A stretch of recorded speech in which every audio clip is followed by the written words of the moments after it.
What do you do if the driver is the most hated club in your bag? You have no confidence with it. You're so scared of it, you don't even pull it out the bag. You might not even take it to the golf course with you. Well, that's the case with our competition winner today, Stuart. He's joining us here at the Titleist National Fitting Centre, where Graeme is going to try and get him into a driver, one of the new TSi models, see if he can build his confidence with the big stick and allow him to go and find some more fairways, get some more distance and hopefully improve his golf. So before we check out his fitting though, if you're new to our channel, hit that subscribe button below and give this video a thumbs up. So in terms of the numbers that you've got there just now with driver, there's a couple of things I would kind of touch on that we can maybe look to try and improve.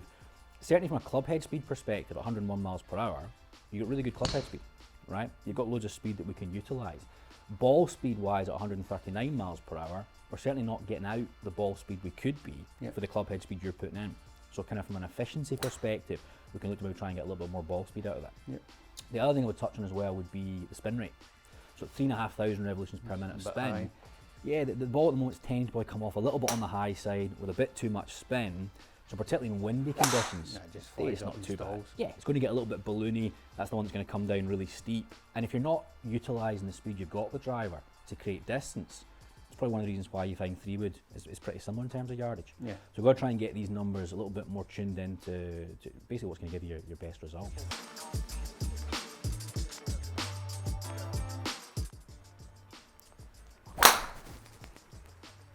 Brilliant, really good.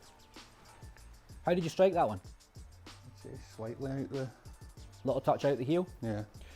What I want to try here is just moving the weight in TSi 3 a little bit more into the heel. If we can get a little bit more of the mass of the club head behind where you strike it, does it give us a little jump in ball speed? Does it make the club feel a little bit more stable? How does it feel in comparison to the other setting, okay? Where did you feel you hit that one? Heel again. Okay, so here's a good one to look at. So if we look at that one there at 142.7, okay, it was a little bit towards the heel in terms of the strike, but the drop off in ball speed is only about a mile an hour. Now, with your own driver, the issue you've got more than anything, I think, is when you get it a little bit out the heel there and the shaft's nowhere near as stable, the head twists a lot more, so you get a lot more gear effect. So the ball's curving a lot more to the right. Also then when the spin rate's so significantly higher, anytime you're playing into the wind off the left, it's a bit of a struggle. Right, which is probably why you drop back to 3-wood. Much better. Good, really good.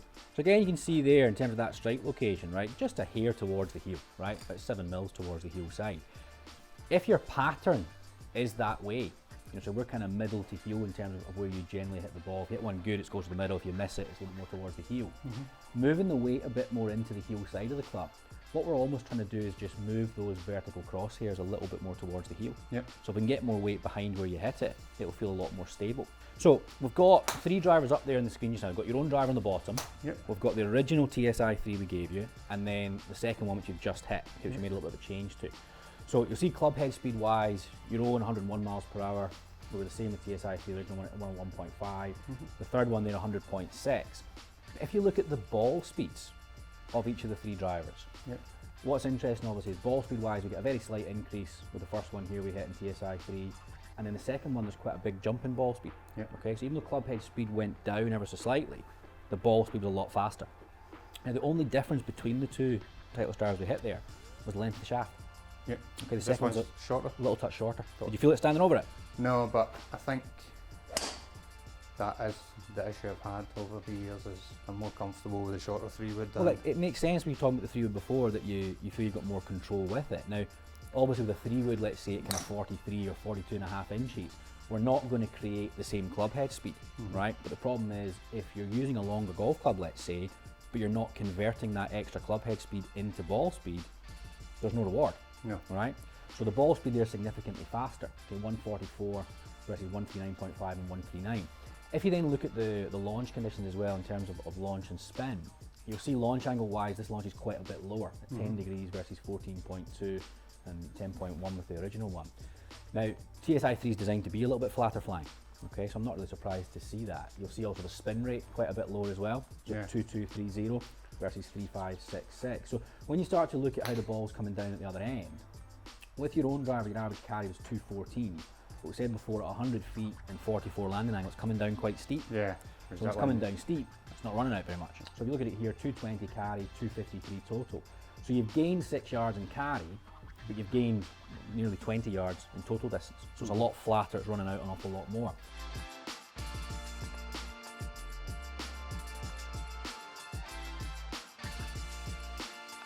It certainly was. I mean, it's obviously found out that my current driver wasn't fit for purpose, so went through the various options and ended up with this new toy. The one I had was just ballooning up in the air, dropping and going nowhere, whereas getting fitted for the shaft and the club head, it's launching better, landing better, so going further, which is ideal. I'll be getting a few outings going forward as opposed to lying in a cupboard in the house and not even in the bag. He's had his driver for about 10, 11 years, and technology-wise, obviously things have moved on quite a bit. He'd never been fit for driver before, so we had an opportunity to put something in that was going to be a lot more stable than what he has at the moment. Again, trying to get him to use it more, but obviously trying to optimise his numbers as well. With TSi 3, we were able to increase his ball speed by about 4 miles per hour, reduce his spin rate quite significantly. But the biggest thing I think was more the fact that it was a lot more consistent than what his current driver was, giving him an opportunity to shoot lower scores. Some pretty impressive results there from Stuart's fitting. I think it's safe to say that driver's going to be taking up permanent residence in his bag. No longer going to live in the cupboard like his Nike driver used to do. And yeah, he's now gone away with a driver that, Graeme was able to get more ball speed out of, better launch conditions, both launch angle, spin rate, landing angle, and, staggering amounts of distance. But I think, crucially, he has a club that he's now going to be confident in. He's not just going to have to rely on his 3-wood off the tee. Now, if you enjoyed this video, be sure and give it a thumbs up. Do not forget to hit subscribe, and thanks for watching.